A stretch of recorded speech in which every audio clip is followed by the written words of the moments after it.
All right, what's going on, everybody? How is everybody doing today? Welcome back here today to another just kind of trade machine sit down with you guys. And today we are doing this with the Golden State Warriors. So the Golden State Warriors this year in the Western Conference are mid. They're average. They're 15 and 15. They're the 8th seed in the West.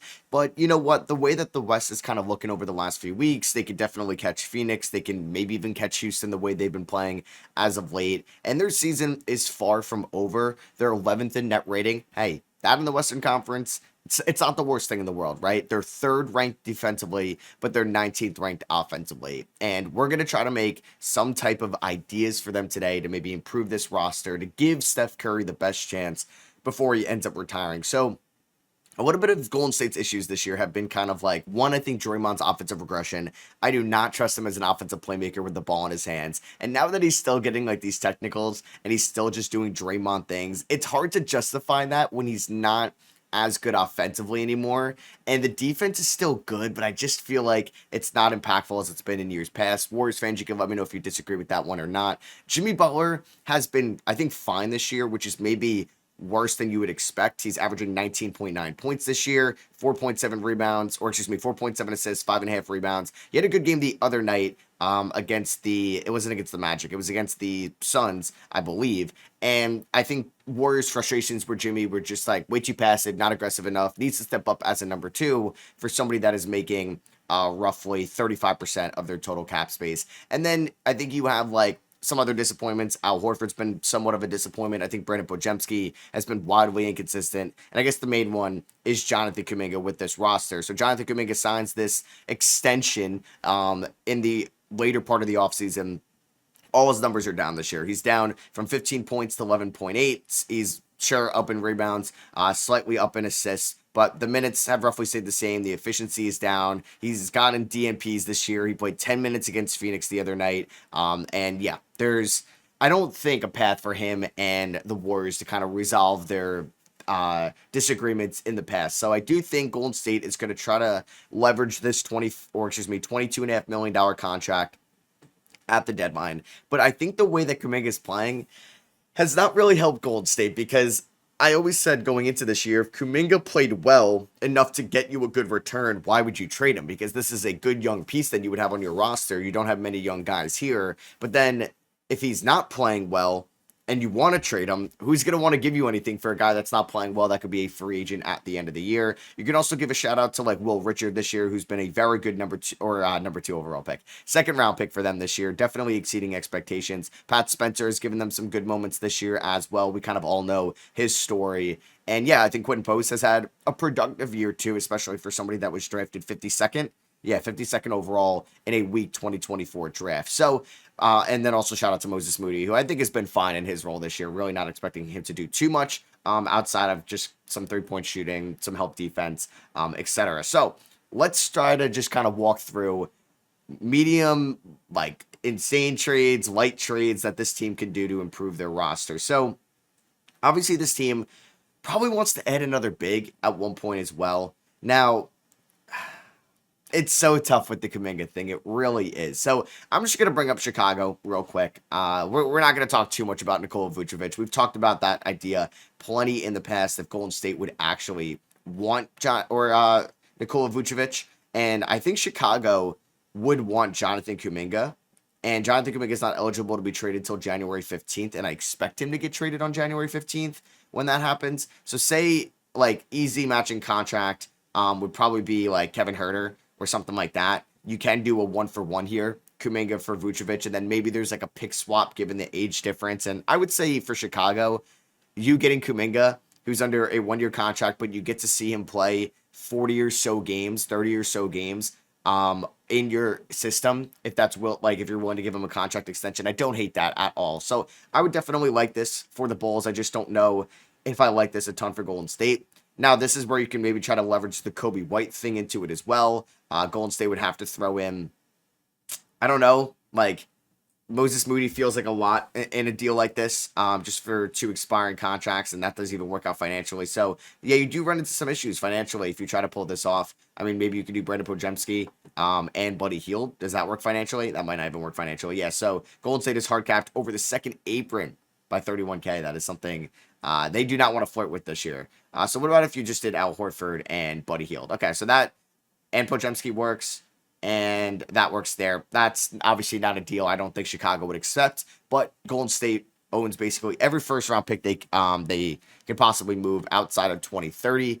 There's still a protection on that. Top 20 protected going to the Wizards from the Chris Paul Jordan Poole trade. So say you send in a first or two kind of for the Kobe White value here. You get off the Buddy Hield contract going forward as well.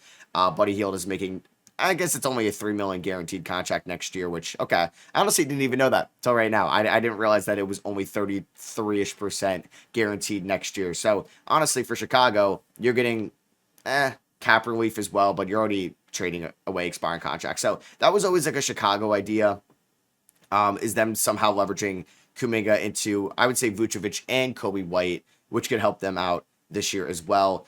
There's been some rumors that Atlanta could trade Kristaps Porzingis, but that also gets into the line of like, okay, can you rely on Kristaps Porzingis, who's dealing with an illness right now? He had this illness last year, but I think he could be intriguing in Golden State's offense. You would obviously just try to see if they'd be interested in Jonathan Kuminga. Once again, I don't really think Atlanta, like, I think, have their issues right now. They've had their injuries this year to Trae Young and Kristaps and some other guys as well. They've been kind of lacking, like, rebounding and some defense, I would say, at times. I don't know if Kuminga really solves all that.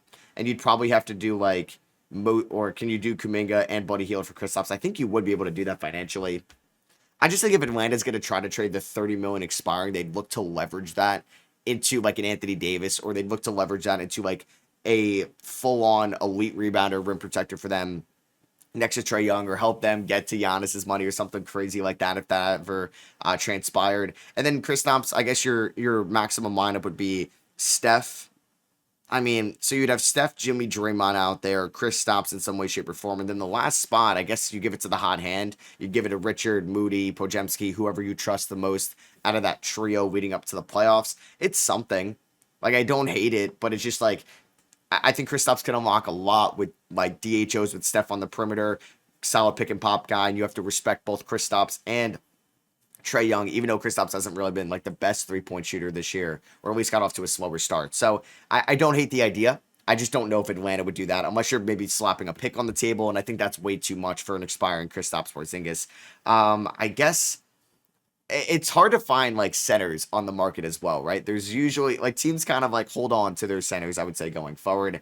I mean, I guess not a cheaper option, but somebody that might not cost you as much would be Nick Claxton in Brooklyn. Solid rebounder, but, like, Golden State, I don't know if they need to improve their defense. That's the thing. I think they need kind of another offensive weapon, that tertiary shot creator next to Steph and Jimmy Butler, because you're not trusting Draymond, Moody, Hield, none of these guys with the ball in their hands to be that, like, creative come playoff time. So, like, you could theoretically do DeAnthony Melton or Gary Payton, or maybe even Trey Jackson Davis in a way. Can you do this? Actually, you can't. Golden State is hard capped at the second apron. Interesting. What about if you just do Al Horford? Just to see if this works. So this works financially, and then maybe it's a pick or two. Claxton does have an intriguing descending contract as well, so I don't hate that for Golden State. And it gets them a better rim protector, a better center, I would say, a better shot blocker. Al Horford has just kind of been not great this year. He's shooting 32% from the field. He's shooting 29% from three. He doesn't play on back-to-backs. And I just think he's lost a step athletically, which makes sense. He's 39 years old. I didn't really expect a ton out of, what's his name this year, out of Al Horford. So I think that's another center idea that maybe Golden State can go after. But if you're looking, I'll just kind of run through the center ideas now, and then we can look at the tertiary shot creator option. So we could also bring up Anthony Davis, which, hey, could be a third option and a center. So you're maybe knocking out two of those. But if you want Anthony Davis, you have to trade away Draymond Green. And I would do that, but I just don't know the optics behind that. And if you send Draymond to Dallas, you could send Kuminga to Dallas, and you'd probably send a boatload of picks as well. And say you send, I don't know if that's enough, or you'd have to send, like, Moses Moody, like, player value-wise. Like, you're going to have to send a couple young pieces. So Dallas gets hard capped at the first apron. With this one, in a perfect world, we could send Klay Thompson back to the Warriors, and we can have one last run. But I guess it wouldn't feel the same if Draymond's not on this roster. So Dallas would be hard capped. Interesting. Dallas is actually hard capped by a decent amount here. What if we send, like, Jaden Hardy? There is a way to work out this trade. So Golden State gets hard cap there. What about if we send D'Angelo Russell? Does that work financially? This one does not work financially. And then let me just try Dwight Powell as well, because then maybe there's a way to do this without Moses Moody in the deal. But I don't hate the idea of Anthony Davis, Steph Curry running pick and rolls for each other. Okay, that doesn't work because Golden State gets hard capped at the first apron. All right, let me throw in Exum, and then let me throw in, instead of Moses Moody, let's do Buddy Hield, see if that works. But yeah, like Anthony Davis and Steph running pick and rolls for each other. That doesn't work. What about Al Horford? And then you have Anthony Davis down low as a rim protector, so it kind of offsets the loss of Draymond Green as well. Damn, this actually is pretty tough to figure out, this deal. All right. Because you could probably do like a 5 or a 4 for 1, but you're just not doing that. Like, obviously, in a perfect world, you can keep Draymond, and you could send off Kuminga and like 3 other guys. Can you even do a 4 for 2 here? Nope. Golden State gets hard capped at the first apron. I would have to, I don't even know how much, plus 7 million here. Yeah, it's really tough to figure out. I would say an Anthony Davis to Golden State deal. That's just an idea in theory. And then I guess if you don't have to trade away like Will Richard or Brandon Podjemski, it's like Steph, one of those guys in the backcourt. And then you'd have Jimmy, you'd have maybe Quentin Post and Anthony Davis, something like that. Do you want to go kind of double big out there at times as well? I don't think Sabonis. I mean, Sabonis and Steph intrigues me a ton offensively. And yes, that would improve your offense, but you have to trade away Draymond Green for Domantas Sabonis. And I don't really know how that ages well at all either. Like you could do, I mean, you don't have to do Draymond. I think you could do Kuminga, Moody, and Hield or something like that, and maybe Horford. But now we're just trading away like all our depth. Like you would have to throw in, I think, 2 first-round picks for Sacramento to want to do this, just because I feel like Sabonis has way more value than these two combined. Although Sacramento does feel like the team that really would be intrigued about Jonathan Kuminga. Malik Monk's gotten some DNPs recently, and I don't think Zach LaVine. It's tough because he's making $47 million. If we can match up LaVine and Kuminga's contracts, I think that's actually a perfect number 3 option in Golden State. It's just we're not matching up those contracts whatsoever. So does getting like Malik Monk.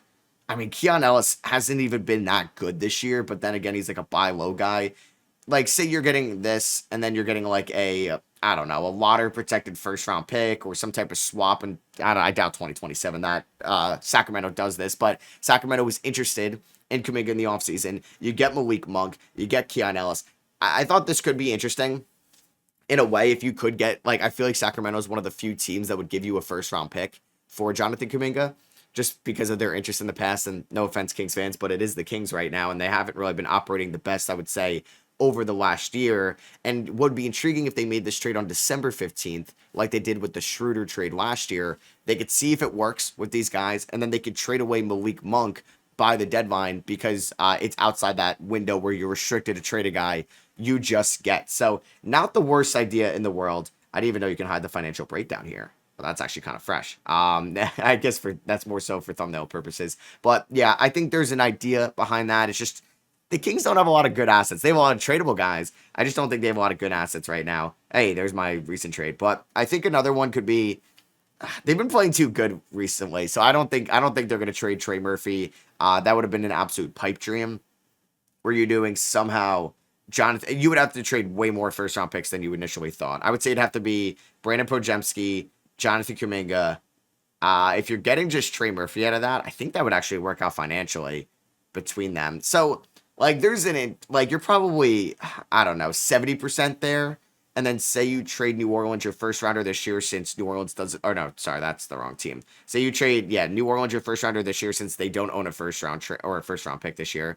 And then you trade away your 2028 first rounder.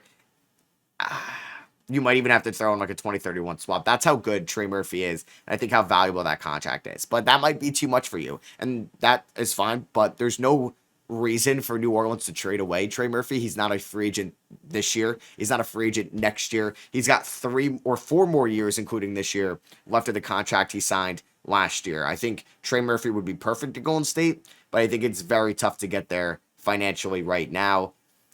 Is there anybody? I don't think like Jeremy Grant makes a ton of sense. Although Jeremy Grant would be better than Kuminga, and Grant has been a lot better than Kuminga this year. And Portland's been slightly disappointing in a way. So I don't know. I don't think they would want Kuminga, although I could see that, and you get out of the Grant contract long term. But then again, it's like, does Golden State want Grant's contract, and is that even the missing piece either? So that does even work out financially. What about if you do a 3-for-1 here? Does that work financially? That does. I don't know. I don't really know if I like that for either team. I don't know if I like Kuminga's fit in Portland. Like, they need a point guard right now, and they have them. They're just all hurt. I think Phoenix was always linked to Kuminga in a way in the offseason as well. I just don't think yeah, Grayson Allen makes a lot of sense, but like the perfect guy would have been Dylan Brooks. Dylan Brooks with Draymond and Jimmy Butler. Oh my God, that would just be hilarious. But the problem is, like, why would Phoenix move Dylan Brooks unless they just think they can sell high? Which, hey, nobody thinks you should sell high in the moment, because why would you trade this guy when it feels like his value's at the highest? But then again, like, his value may never be this high again. You might extend him in the offseason as well. I don't know if he's going to get that much more than $21 million. But what if you're getting, if you're Phoenix, I would say, what if you're getting like a first round pick, Jonathan Kuminga? I mean, what about if you worked in, like, I don't know if Phoenix fans want to hear this. And then what about if you worked in, like, I don't know about Ryan Dunn. Like, I'm trying to figure out a way to get also Brandon Pojemski in Phoenix. Like, that's way too much, I think, for Dylan Brooks. Like, I don't, that's way too much for Dylan Brooks. I would not do that if I were Golden State. But if Golden State is interested in Dylan Brooks, I don't, and this is actually an offer they would do just because Brooks' value is pretty high this year. I would probably pull the trigger on Phoenix. I know you don't want to trade away Dylan Brooks, but I feel like that's a really good trade for your future. A team that doesn't have that much young talent, doesn't have that much draft capital. But I know Kuminga and Pods really don't play the Jordan Knott style this year, so that would probably make them worse right now. But I wonder if that's a better idea for them long term. I mean, there's also the Michael Porter Jr. idea as well. He's making 38 million, which it's once again it really tough to get there if Draymond Green's not on the table. You'd have to do Kuminga, Moody, Healed, just up front. Does that work out financially?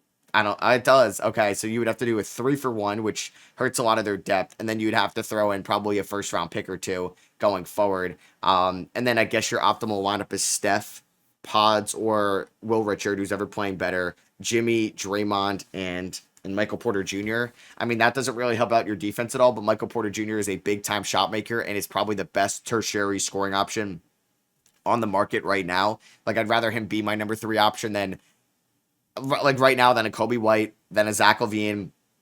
And I'm talking guys that are like could realistically get traded as well. Probably more like than a Benedict Mathurin. Is that like a smaller trade you think about, Benedict Mathurin? I don't really know about that one. I mean, Benedict Mathurin isn't making a ton of money, and who knows what they're going to do with him by the end of the year. But say you did, I mean, Buddy Hield goes back to Indy, and then you throw in their first round pick this year, and then you throw in a first round pick in 2028, or you would have to probably give them a first rounder like post Steph era, 2032 or something like that for Mathurin. But Mathurin's also been kind of like sliding a little bit this year. I mean, it's tough too when he doesn't have the, like, one of the best offensive engines and creators in the NBA in Tyrese Halliburton by his side to make his life a million times easier. Oh man, the Pacers have had some bad losses this year. But Mathurin right now, I mean, I feel like he's been, yeah, struggling a little bit as of late. You can see these recent games have not been pretty. Hasn't had a game above 40% in the last 2 weeks. So you might be buying low. And honestly, at this point, 2 first round picks might be too much. So, like, would you do Buddy Hield and a first rounder in 2027 unprotected or something like that? Or you get your first rounder this year for Mathurin? That's just if I think Indiana realizes there's no chance we re-sign Mathurin. And we even think if he doesn't have any type of market, and like, we're not going to give him the mid-level exception, right? We're not giving him $15 million each year over 4 years. We're trying to maximize our spending elsewhere, and it's better than nothing. It's better than what we'd get for him in a sign and trade in the offseason. Like, that's an idea. You could, I mean, Andrew Wiggins coming back to Golden State would be kind of funny, but I just don't think Kuminga, although I think Spo could get the best out of anybody, I don't know if I really like Kuminga in Miami right now. The dumbest trade that I thought about that I just kind of wanted to bring up, because I like to bring up these dumb trades. Who says no to Jimmy Butler or Kawhi Leonard straight up? Because you can make a really good argument Kawhi Leonard has played better than Jimmy Butler this year. This hard caps LA at the first apron. Are you kidding me? God damn it. I thought that could work out 1-for-1 swap wise. All right, maybe that does even work. But I was like, okay, the Clippers could get fully out of the Kawhi situation. They can get Jimmy Butler, and Golden State gets maybe somebody that's a slight upgrade, I would say, this year. And then you would also get, I don't know, that like an idea in a way, and then you could also get somebody in Kawhi that's been better. They're both under 2-year deals. It was a dumb idea, but I kind of wanted to bring it up to the table as well. I don't think Milwaukee would move Miles Turner, although Miles Turner would probably be a good fit. I don't think Charlotte's moving anybody that intriguing to you right now. I'm just trying to think of teams that I didn't really talk about. Like, you completely blew your window on Lauri Markkanen. I mean, in a perfect world, when Lauri Markkanen was making 18 million 2 off seasons ago, you acquire Lauri Markkanen for Brandon Podziemski and draft capital, but you're just not able to do that now. Markkanen is making 46 million this year, so you're trading Kuminga, you're trading Draymond Green, and then he would have to get rerouted to a third team, and you're trading away 3 first-round picks, 4 first-round picks as well on top of that. Maybe a Brandon Podziemski's got to get thrown in as well. I think it's tough to pull off. I mean, I don't really know if you're going to get anybody on Utah. I don't think Utah has that many intriguing trade pieces that's realistic for them to trade off outside of Markkanen. Like, who's lining up to trade for Yusuf Nurkic, Kevin Love, or Kyle Anderson in the big year, almost 2026? So, the options might be more limited than you think. I mean, I guess another center option I didn't talk about was Daniel Gafford of the Mavericks, who I also haven't really loved Daniel Gafford's play this year. It could also be injuries. It could just be a bunch of things going on in Dallas right now. But I wonder, like, could you do Kuminga? I think that hard caps Dallas at the first apron, but could you get somebody back? I mean, Najee Marshall, that's a perfect option. This hard caps Golden State. And then what about if you did Podziemski? I'm just curious to see if the money works here. No, wow. A Dallas Golden State trade is very tough because these teams are just hard capping each other at the first apron or second apron, left and right. What about if I did just quit and post as a different throw in this deal instead of Podziemski? Damn, that hard cap Dallas at the first apron as well. What about Will Richard? Does that work? Oh my God, a Dallas Golden State trade is very tough to pull off. Although I don't hate the idea of Daniel Gafford in Golden State. I feel like that'd be a good addition for them. It's not going to cost you as much as Anthony Davis. You don't have to trade 3 rotational guys or anybody like that going forward. I don't really like the idea of like Chris Middleton or CJ McCollum. Rather just see if they enter the buyout market. Toronto, I'm not trading for Jakob Poeltl just because of the contract. I mean, Cleveland, I don't hate the idea of DeAndre Hunter, but like, is DeAndre Hunter making more or less than Jonathan Kuminga? Out of curiosity.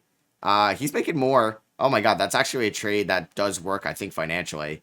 I just don't know if Cleveland would want Jonathan Kuminga, honestly. Oh, of course that doesn't work because it hard caps Golden State by the first apron. And then actually, I think you can throw in, I'm just going to throw in Will Richard just to see if that works. Yeah, no, it's really tough to make a trade work out with those two teams either way. So that is going to be it for me. I don't really think I have any other good ideas here between Golden State. I think there's a little bit fewer options than I initially thought. I think there could be a trade with Dallas, obviously Anthony Davis or Daniel Gafford in that deal. I think in any way, screw the aprons. We got to get Klay Thompson going back to Golden State in a deal. I think Trey Murphy's a pipe dream at this point. Maybe there's a Jordan Poole reunion. I don't think so. I don't think so. But if you're just desperate to trade Kuminga, I mean, Poole is only making money for 2 more years. You know, it works. It's worked here in the past. I mean, does Poole want to team up with Draymond Green again? Does Buddy Hield and Jonathan Kuminga even work financially?